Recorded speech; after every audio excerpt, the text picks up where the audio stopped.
देखो, तुम्हें जो मैंने होश के बारे में बताया, तुम्हें होश सिर्फ वासना पे ही नहीं, अपने जीवन के कण कण पर होश रखना होगा। तुमने आज तक अपना पूरा जीवन ऐसे ही बेहोशी में निकाल दिया, वरना तुम अपनी छोटी छोटी चीजों को ही देख लो। अगर मच्छर काटता है तो तुम तुरंत एकदम कब खुजा देते हो, तुम्हें पता भी नहीं चलता। अगर किसी ने छोटी सी बात बोल दी तो तुम कब उनकी छोटी सी बात पर उदास हो जाते हो, तुम्हें पता भी नहीं चलता और तुम्हारे हाथ में कुछ होता भी नहीं है। अगर कहीं कोई थोड़ी सी सेक्सी चीज देख ली, कोई लड़की देख ली जो बहुत सुंदर है, तो उसकी सुंदरता को ना देखते हुए तुम्हें सिर्फ उसकी काम वासना उसे देखकर जगती है और तुम कब काम वासना में लिप्त भी हो जाते हो, तुम्हें पता भी नहीं चलता। तुम खाने को देखकर कब राल टपका देते हो, तुम्हें पता भी नहीं चलता। ऐसी लाखों चीजें हैं जो मैं तुम्हें गिनवा दूं, ऐसी बहुत चीजें हैं।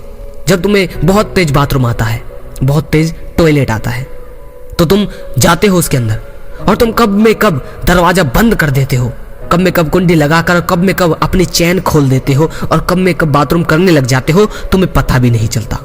तुम्हें इस चीज का होश तक न रहता। और अभी ये तुम्हें बातें बहुत नॉर्मल से लग रही होंगी, कह रहे इससे क्या है, लेकिन तुम्हें नहीं पता ये बहुत विशाल काम करती है। तुमने आज तक अपना जीवन कभी होश में नहीं जिया और तुम्हारे आसपास रहने वाले लोग भी होश में नहीं जीते। तुम्हें काम वासना पर तो होश रखना ही है, अपने जीवन के हर एक पहलू पर होश रखना होगा।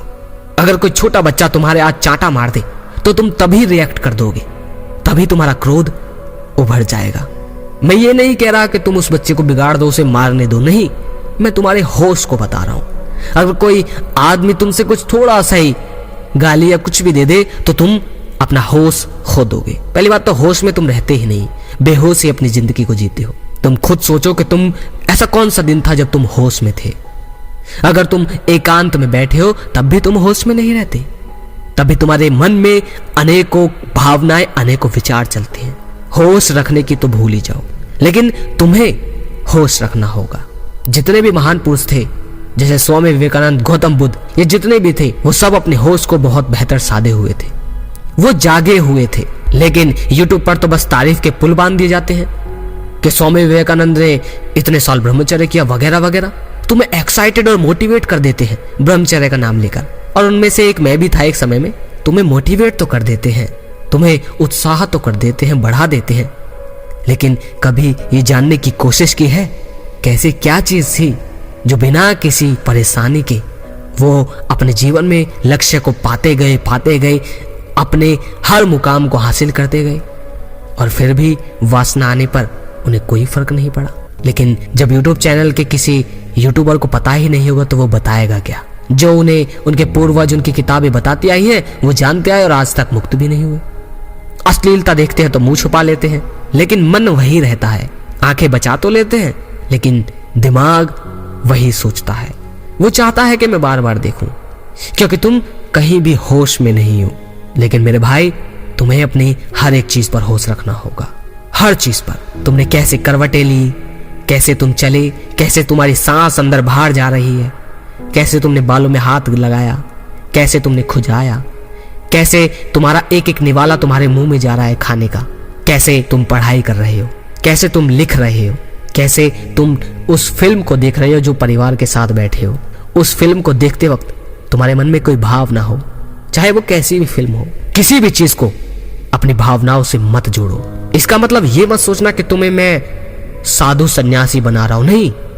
असल में प्रेम तभी बाहर आता है जब वासना से मुक्ति होती है। तुम्हें बेकार बकवास लगेगा, लेकिन मुझसे पूछो कि अब जीवन मेरा क्या है।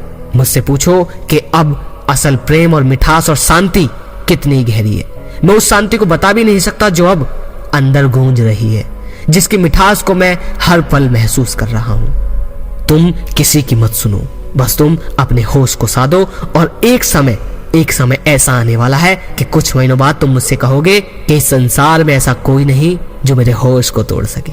ये नहीं कहोगे कि मैं वासना से बहुत ज्यादा विजय प्राप्त कर ली, नहीं। तुम ये कहोगे वासना क्या चीज है, वो तो ऐव ही है। तुम कहोगे कि ऐसी कोई चीज नहीं जो मेरे होश को तोड़ सके। होश बहुत इंपॉर्टेंट है, और होश ही हमारे जिंदा होने का सबूत है। होश ही हमारा सबूत है कि हम अपनी जिंदगी अपने हिसाब से जी रहे हैं। होश ही हमारा सबूत है कि संसार में सबसे सुख शांति का जो अनुभव है वो हमारे अंदर है। होश ही वो सबूत है जो बताती है कि जो तुम निर्णय ले रहे हो वो तुम्हारे निर्णय है, तुम्हारी भावनाओं की नहीं। होश ही वो सबूत है कि तुम में सच्चा प्यार जाग रहा है।